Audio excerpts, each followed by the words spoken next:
मैं प्रकाश आपका स्वागत करते हैं आपके अपने करंट हेवन के यूट्यूब चैनल पर। दोस्तों, हम लोग हिमालय का अगला पार्ट यानी कि लास्ट जो पार्ट है हिमालय का, उसके बारे में चर्चा करेंगे।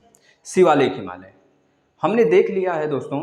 ट्रांस हिमालय के बाद महान हिमालय, फिर महान हिमालय यानी कि बृहत हिमालय, फिर लघु हिमालय यानी कि मध्य हिमालय। अब हम पढ़ने जा रहे हैं शिवालिक हिमालय यानी कि पाद हिमालय या फिर बाह्य हिमालय या फिर नवीनतम श्रेणी हिमालय का।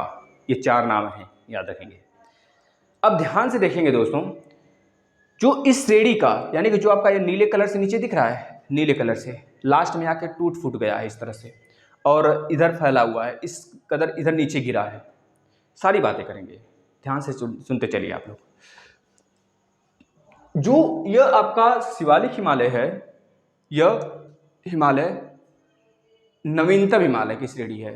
हिमालय की नवीनतम श्रेणी के नाम से जानी जाती है और ये सबसे बाहरी यानी कि पाद हिमालय के अंदर आ जाती है। पाद हिमालय इसे कहते हैं क्योंकि यह बिल्कुल पैर का हिस्सा है, पाद का हिस्सा है। किसका? हिमालय का। इसलिए इसे पाद हिमालय या फिर नवीनतम श्रेणी के नाम से जानते हैं हिमालय का। और इस पे बहुत ज्यादा, जैसे इसमें देखा था हमने, इसमें देखा था महान हिमालय में घास फूस, जो आपके छोटे मोटे जो घास वगैरह थे नहीं पाए जाते थे, लेकिन मध्य हिमालय में पाए जाने लगे, जिसे हम लोग मर्ग के नाम से और प्यार के नाम से जाने गए। बुग्याल और प्यार जो कि उत्तराखंड वाले इलाके में पाए जाते थे, उत्तरांचल में, और आपके गुलमर्ग सोनमर्ग हिमाचल में, सॉरी, जम्मू कश्मीर वाले इलाके में पाए जाते थे। उसी प्रकार सेम हम जब इसमें आएंगे तो इसमें भी कुछ घास के मैदान हैं, देखेंगे, कुछ नहीं बहुत ज़्यादा। यहाँ पर औषधियाँ बहुत ज़्यादा पाई जाती हैं। क्यों? क्योंकि बिल्कुल निचला स्तर है, बिल्कुल यहाँ के बाद मैदानी भाग शुरू हो जाएगा। जैसे कि सबसे ऊंचा था, फिर उससे नीचा, फिर उससे नीचा आ गया, तो यहाँ से मैदानी भाग शुरू हो जाएंगे और यही जाके लास्ट में जाकर आकर हमारे मैदानी भागों से मिल जाता है, पठारी और मैदानी भागों से। ये चीज़ याद रखेंगे। अब जो शिवालिक हिमालय है दोस्तों, इसकी शुरुआत जो होती है पंजाब के पोतवार बेसिन से होती है। पंजाब के पोतवार बेसिन से होती है, पोतवार बेसिन से होती है। इस बात को याद रखेंगे। पोतवार पंजाब के पोतवार बेसिन से होती है, जो कि दक्षिण से आरंभ होकर, दक्षिण पूर्व से यानी कि दक्षिण से कह लीजिए आरंभ होकर, यह दक्षिण है, इसका दक्षिण है बिल्कुल, या फिर कह लीजिए पश्चिम से आरंभ होकर पूर्व की ओर, पश्चिम से आरंभ होकर पूर्व की ओर कोसी नदी। आपको पता है एकमात्र ऐसी नदी जो गंगा नदी में बाएं से जाके मिलती है तो बहुत सीधा बाएं से जाके मिलती है, सॉरी मतलब कि दक्षिण से जाके मिलती है। इस प्रकार से बाएं का बात छोड़ दीजिए, बाएं मतलब इधर से हो गया ना, दक्षिण से जाके मिलती है। नदियों में हम चर्चा करेंगे फुल, लेकिन यहाँ पे थोड़ा सा समझ लीजिए क्योंकि बीच में आ गया है।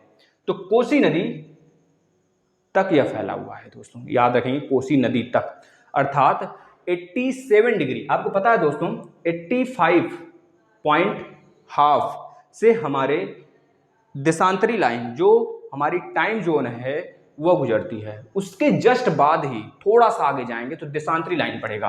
85, इसके आगे थोड़ा सा गए तो देशांतरी, यानी कि 87 देशांतर, 87 डिग्री देशांतर तक इसका फैलाव है। इसके बाद सर क्या है? इसके बाद मध्य हिमालय में यह संबद्ध हो जाता है। मध्य हिमालय में यह संबद्ध हो जाता है यानी कि सकरा हो जाता है। जब सकरा हो जाता है तो इधर की पार्ट इसका बहुत कटा छटा है अरुणाचल प्रदेश में, जिसमें हम लोग जानेंगे डफला, मीरी, अबोर, मिसमी। इधर आ जाता है आपका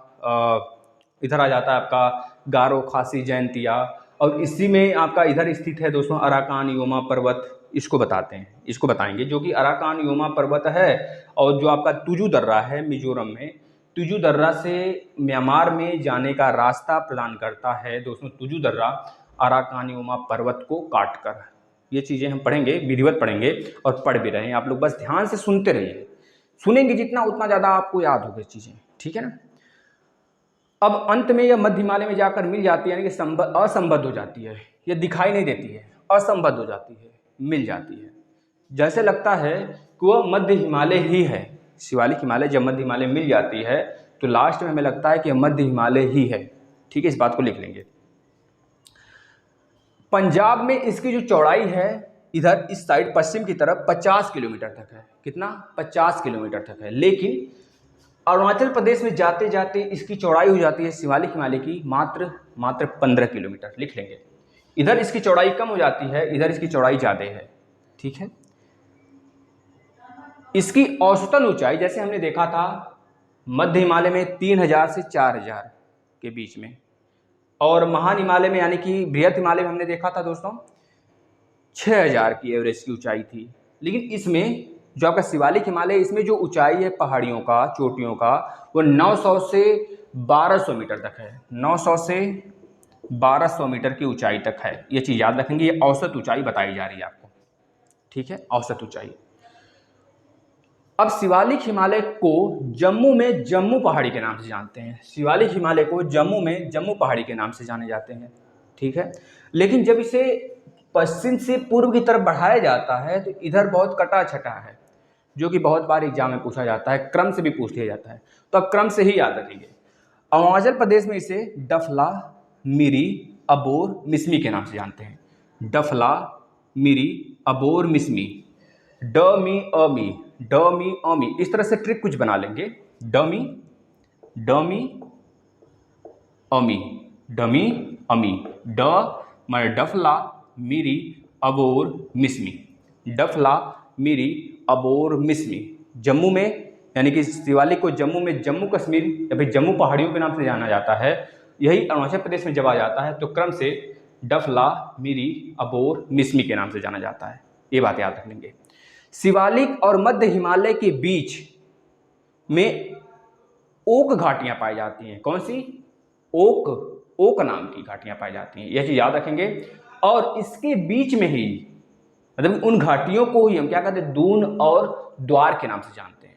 कहते बहुत सारे घाटियां पाई जाती हैं, दून और द्वार ही नहीं, अनेकों घाटियां पाई जाती हैं, जिसे दून और द्वार के नाम से जाना जाता है। दून और द्वार के नाम से जाना जाता है। ये चीज याद रखेंगे। दून का मतलब देहरादून, द्वार का मतलब हरिद्वार। आपको पता होगा देहरादून उत्तराखंड का कैपिटल है। इस समय तो ग्रैंड सैंड भी बन गया है कैपिटल ग्रीष्मकालीन, इसको याद रखेंगे। इसके बाद आपका जो हरिद्वार है ये भी उत्तराखंड में ही एक पर्यटक स्थल है। ये घाटी है दोस्तों, पर्यटक स्थल घाटियों से बना है। ये चीज़ याद रखेंगे। इसके बाद इसमें हम और कुछ पढ़ें तो ये सारी चीज़ें तो हम लोग पढ़ ली हैं। कश्मीर घाटी, हिमाचल में जो प्रकार के जो पर्यटक स्थल हैं, उत्तराखंड में जो पर्यटक स्थल हैं, हम लोग पढ़ लिए हैं दोस्तों। देहरादून, हरिद्वार और पर्यटक स्थल आपको पता होना चाहिए। इसके बाद हम कुछ देखें इसमें तो आपको क्या बता दें। और हिमालय के 2 घुमाव हैं, ध्यान सुनिएगा, बिल्कुल महत्वपूर्ण बात बताने जा रहे हैं। हिमालय के 2 घुमाव हैं, आपको दिख रहा है ना। एक पूर्व में दक्षिण की तरफ चली जाती है, एक पश्चिम में दक्षिण की तरफ चले जाते हैं। दोनों तरफ दक्षिण की तरफ मुड़ा हुआ है। हमने आपको बताया था जो पूर्व में दक्षिण की तरफ मुड़ा हुआ है इसे आराकान योमा, आराकान योमा श्रेणी के नाम से या फिर पर्वत के नाम से जाने। इसमें बहुत सारे हैं। इसे हम लोग नॉर्थ ईस्ट पर्वत के नाम से जानते हैं, यानी कि पूर्वी पर्वत के नाम से जानते हैं, पूर्वी पहाड़ियों के नाम से जानते हैं। ठीक, उत्तरी पूर्वी के नाम से इस वाले पूरे इलाके को। यहाँ पर जैसे अगर बात करें नागा में नागा पहाड़ियाँ, और अरुणाचल प्रदेश में पटकोई बूम पहाड़ियाँ। इसी श्रेणी पर अरुणाचल प्रदेश में पटकोई बूम पहाड़ियाँ पाई जाती हैं। लिख लेंगे। नागालैंड में उसके जस्ट नीचे नागालैंड है, नागा में नागा की पहाड़ियाँ। फिर मणिपुर में मणि की पहाड़ियाँ। ठीक है। फिर मिजोरम में मिजो हिल्स या फिर मिजो की पहाड़ियाँ पाई जाती हैं। ठीक है दोस्तों, इसको आप नोट कर लेंगे। इसके बाद हम आ जाते हैं इस साइड यानी कि पश्चिम में। पश्चिम में 2 तरह से, इस प्रकार से एक लटकी हुई है, एक इस प्रकार से लटकी हुई है। जो पहला लटका हुआ है दोस्तों पाकिस्तान से बॉर्डर शेयर करता है, उसको कहते हैं हम लोग क्या? सुलेमान पर्वत, सुलेमान श्रेणी, सुलेमान। और जो यह वाला है इसे कहा जाता है हिंदू कुश, हिंदू कुश श्रेणी, हिंदू कुश श्रेणी। एक और है दोस्तों जिसको हम लोग कहते हैं क्या? हम लोग इसको कहते हैं, एक और है, इसका नाम है, याद रखेंगे, सुलेमान हो गया, हिंदू कुश हो गया। एक और है जिसको हम किस नाम से जानते हैं? किरधर।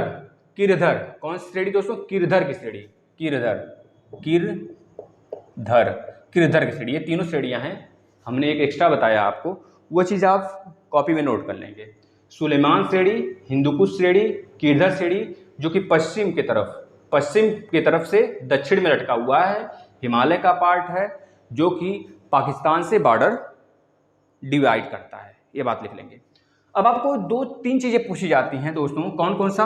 गोलन दर्रा, गोलन दर्रा, गोलन दर्रा, बोलन दर्रा, गोलन बोलन और खैबर, खैबर, खैबर दर्रा, गोलन बोलन और खैबर दर्रा। ये तीनों दर्रे आपसे पूछा जाता है किस श्रेणी में पाए जाते हैं, तो आप बोलेंगे जो पश्चिम की तरफ से दक्षिण की तरफ मुड़ा हुआ है, सुलेमान पर्वत, उसमें यह तीनों दर्रे पाए जाते हैं।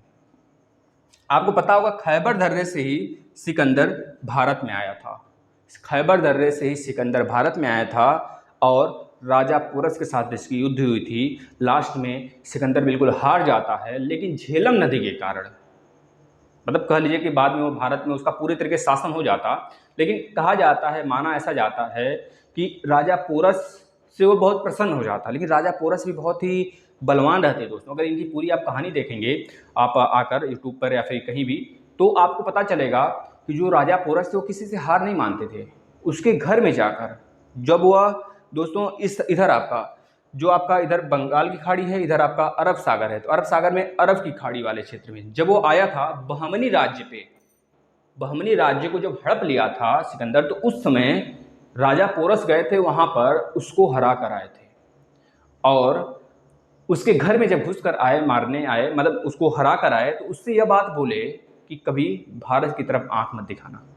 जब वो भारत की तरफ आता है दोस्तों, तो वह एक क्षण ऐसा होता है कि उसको लगता है कि राजा पोरस को हमने मार दिया है। दरअसल एक पुल होता है, उस पुल पे जब राजा पोरस चढ़ते हैं और राजा पोरस के साथ जब वह भी चढ़ता है, लड़ाई होती है, तो उस पर एक बम फिट किया गया होता है। वह बहुत ही चाल होती है किसी की, कह लीजिए जो आपका इधर आपको पता है दोस्तों, बहुत बड़ा एक कॉलेज रहता था पहले, जो वहाँ के गुरु थे, उन्होंने बहुत बड़ी इसका साजिश किया था सिकंदर को मारने का, लेकिन राजा पोरस का एक बहाना था, उन लोग का एक तरह से चाल था, नाटकी था दोस्तों, कह लीजिए नाटक था, जिसमें राजा पोरस डूब जाते हैं, डूबते हुए दिखाया गया, लेकिन राजा पोरस बाद में तैर कर बाहर आ जाते हैं। सिकंदर को लगता है राजा पोरस मर गया है, लेकिन बाद में फिर से वह जब यह इस शंका में डूबा हुआ रहता है कि राजा पोरस मर गया है, और भारत में के अंदर जब चढ़ाई करता है, तो राजा पोरस उसके सैनिकों को एक एक करके मारते जाते हैं, और उसको लगता है हमारे सैनिक को मारने वाला सिर्फ एक ही बंदा है, क्योंकि यह भविष्यवाणी हुई थी, सिकंदर का अंत होगा तो राजा पोरस के साथ होगा, राजा पोरस के हाथ होगा। यह बहुत ही झूठा कह लीजिए, या फिर किसी तरह बुक को अगर जो लोग नहीं पढ़ते हैं अच्छे से, तो उनके लिए है यह समझ कि राजा पोरस को सिकंदर हराया था, लेकिन दरअसल यह बात है राजा पोरस के डर से सिकंदर भागा था। बस यह कह लीजिए राजा सिकंदर जो है बहुत महान जाना जाता है, लेकिन कुछ चीज़ें इसकी महानता के अंदर नहीं आती हैं। जो सिकंदर है दोस्तों, राजा पोरस के हाथ हार गया था, उसका एक पुत्र भी था, ठीक है, जो कि कल झेलम नदी के बहाव के कारण वो लोग पार नहीं कर पा रहे थे अपने सैनिकों का, इस वजह से बहुत ज़्यादा रोग, बहुत ज़्यादा बीमारियां फैल गई थी, खसरा वगैरह हो गया था, जिसके सैनिक उसके मरने लगे थे, भूखे मरने लगे थे। यार तुम आ रहे हो कहाँ से, बिल्कुल इधर से पूरा यूरोप को लांघते हुए आ रहे हो, पूरा खाना पीना तुम्हारा खत्म हुआ, और एक दिन भी वो बंदा रुका नहीं था, लड़ता हुआ जीतता हुआ चलता चला आ रहा था। लास्ट उसका भारत के पास आकर उसका अंत हो जाता है। वो जब वापस जाता है तो उसका अफगान शासक द्वारा उसकी मृत्यु कर दी जाती है, मृत्युकारित कर दी जाती है, वह समाप्त हो जाता है। और राजा जो पोरस थे उनकी भी मृत्यु हो जाती है, लेकिन कहा जाता है कि सिकंदर ने हराया, तो इसको मान भी लेते हैं। आगे देखते हैं, अब इस चीज़ को देखिएगा। तो खैबर दर्रे से सिकंदर आया था, हम लोग कहाँ चले गए, ज्योग्राफी से चले गए हिस्ट्री में, चलिए कोई बात नहीं। अब इसको देखेंगे, खैबर दर्रा कहाँ पाया जाता है, इस वाले इलाके में, सुलेमान वाले श्रेणी में दोस्तों। इसके बाद हम बात करें और आपसे कि दूसरी ओर अगर उत्तर की तरफ बात करें, उत्तर पूर्वी, मतलब कि ये आपका उत्तर है और इधर पूर्व है, तो उत्तर पूर्वी की बात करें तो इस साइड भी दक्षिण की तरफ झुका हुआ है। जो इस साइड झुका हुआ है इसको हम जानते हैं यहाँ पर मेघालय में, इसी श्रेणी पर गारो क्रम से है, गारो खासी जयंतिया श्रेणी, गारो खासी जयंतिया श्रेणी पाई जाती है। ये चीज़ याद रखेंगे दोस्तों, जो कि मेघालय में स्थित है, गारो खासी जयंतिया दोस्तों। और एक पटकोई बूम है, पटकोई बूम जो कि अरुणाचल प्रदेश में पड़ता है। पटकोई बूम बहुत बार पूछा जाता है, अरुणाचल प्रदेश में आपकी शिवालिक हिमालय की श्रेणी कौन सी है, तो बोलेंगे डफला, मिरी, अबोर, मिसमी तो है ही, लेकिन पूर्वी भाग में, उत्तर पूर्वी भाग में जो दक्षिण की तरफ झुका है उस पर कौन सी श्रेणी स्थित है, तो बोलेंगे पटकोई बूम दोस्तों। इस चीज़ को याद रख लेंगे। और मणिपुर में लुसाई की पहाड़ियाँ हैं मणिपुर में, यानी कि अरुणाचल प्रदेश, फिर आपका नागालैंड, फिर मणिपुर। तो यहाँ पर जो नागालैंड के बाद मणिपुर है, मणिपुर में लुसाई की पहाड़ियाँ पाई जाती हैं, लुसाई की पहाड़ियाँ, इसको भी याद कर लेंगे दोस्तों। यह रहा आपका अंत हिमाचल आपके पूरे हिमालय का। इस पर एक शॉर्ट वीडियो और लेकर आएंगे हम, जिसपे कि आपको यह बताएंगे बहुत सारी नदियाँ हैं और नदियों के बीच में कौन सा पार्ट, कौन सा हिमालय पाया जाता है। जैसे कुमायूं है, पंजाब है, असम हिमालय है, ठीक है, सब बताएंगे हम लोग, चिंता न करें आप। बस बेहतरीन तरीके से पढ़ते चलिए, अगर मन हो तो शेयर करते चलिए, ठीक है, क्योंकि आपको बिल्कुल फुल पैकेज दिया जाएगा, कहीं से भी 1% का भी प्रॉब्लम्स नहीं क्रिएट होने देंगे हम आपको ज्योग्राफी में दोस्तों, इस कदर दिया जा रहा है। अगर आप बेहतरीन तरीके से नोट्स बनाएंगे तो आपको हमेशा हमेशा काम देगा जब तक आप पढ़ेंगे। वैसे यूट्यूब चैनल से अगर एक बार जुड़ जाएंगे तो यह वीडियो आपके लिए निरंतरता बना कर रखेगा, हमेशा जब चाहेंगे तब देख लेंगे, है ना। चलिए, धन्यवाद।